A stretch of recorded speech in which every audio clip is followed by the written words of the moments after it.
Hi, I'm Nick Malik. I'm a co-author with Martin Sykes and Mark West of this book, Stories That Move Mountains, available at Amazon in 6 languages. It's a book about creating a presentation that's compelling, memorable, and fun. It's a book about storytelling. Naturally, there's a story behind it. It's a story of frustration, happenstance, and a Christmas party. Zip back to 2008. I'm a member of the enterprise architecture team in Microsoft, assigned to oversee the systems of 2 business segments, Microsoft OEM division and the Microsoft Partner Program. Not exciting work, but it's good work. I'm the main proponent of service-oriented architecture in Microsoft IT, and I tell my story everywhere I go. Let's build services! No one is listening. I mean, no one. I'm frustrated.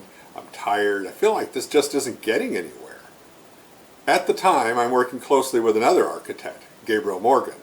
He also had 2 business segments, Microsoft Consulting Services and Microsoft Support. He was struggling to get his businesses to buy into business architecture and capability modeling. Same problem. No one was listening. Gabriel went looking for answers. Something had to change. A friend of his, Martin Sykes, had an answer for us. He was coming to Redmond from his home in the UK for a couple of weeks and wanted to pilot a training class he was preparing. The training class was on business storytelling. Business storytelling is different from sitting around a campfire. It's a focused activity. You have a point to make, and you focus your energy and efforts on knowing what that point is. A business storyteller tells a story of change. What needs to be changed? Why it needs to change? Why now? And how it can change. Business storytelling is a way of framing a real example with people, each with their own motivations and likes. What's more important, business storytelling forces you to simplify your message. Most of the information thrown out in a presentation is useless to the listener. Business storytellers learn to say less, say what must be said, and to push for the change you want to happen. The training class sounded perfect. Gabriel rounded up about half of the enterprise architecture team, and we each committed to spending 4 hours a day for 4 days in training sessions on business storytelling. Martin is a great storyteller. Each class was a series of stories. Time simply flew by. We graduated and went back to our day jobs as change agents inside Microsoft.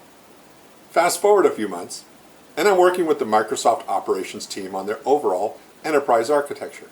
I decided to use my new skills to produce a simple business story. This time, I used the techniques Martin taught me. Simple, clean, good metaphors, know your audience. Tell what, tell why, tell how. All on one side of a large sheet of paper, 11 by 17 or A3. I presented my story to the director of Microsoft Strategic Operations. She liked it. She invited me to present it to her boss, the vice president of operations. He liked it. Then, silence. Nothing changed. About 3 weeks later, the administrative assistant for the VP of operations calls me. She wants a copy of that visual story. I ask why. The VP of operations wants to present my business story to Steve Ballmer, CEO of Microsoft. When you tell a business story, you have to pay attention to the audience, who you want to hear it. Who are they?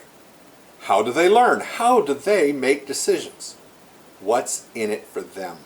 My story focused on the concerns of the VP of operations so well, he used it in his one-on-one with the CEO. Things happened pretty quickly after that. I was promoted, I got my own team. I had oversight for all segment architects and was the lead architect for Microsoft Operations. I ended up driving the selection of the e-commerce system under Windows 8.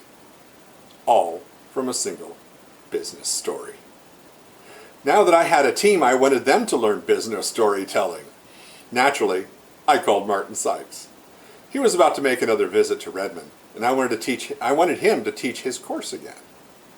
We met over coffee in Redmond in the summer of 2010 and started planning. Martin wanted to create a highly collaborative online learning course to teach business storytelling. I just wanted course materials to teach my team, but he got me caught up in his vision. I mentioned that I had co-authored 2 books in the 90s, and the format of a book proposal is a good way to frame material for something like this. So I wrote up a book proposal for him, not because we wanted to write a book, but because it's a good way to outline content in context. He took it and revised it. We made it useful, and we used it as our outline. Then came Christmas of 2010. Martin's wife, Jules, works for a company that handles publishing rights in England. They held a Christmas party and invited business associates and partners to an evening of merriment. That party proved fateful. Jules introduced Martin to an editor at Wiley Publishing. Martin described his vision.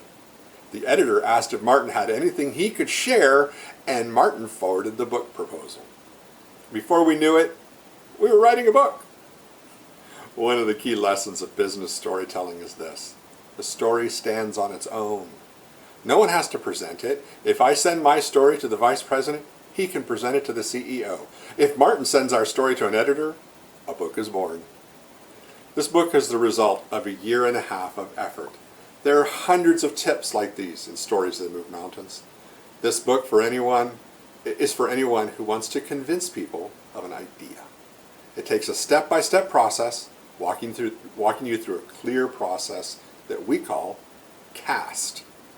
We give instructions, we give examples, we provide insight. So pick up a copy if you can. Tell your story. Move mountains.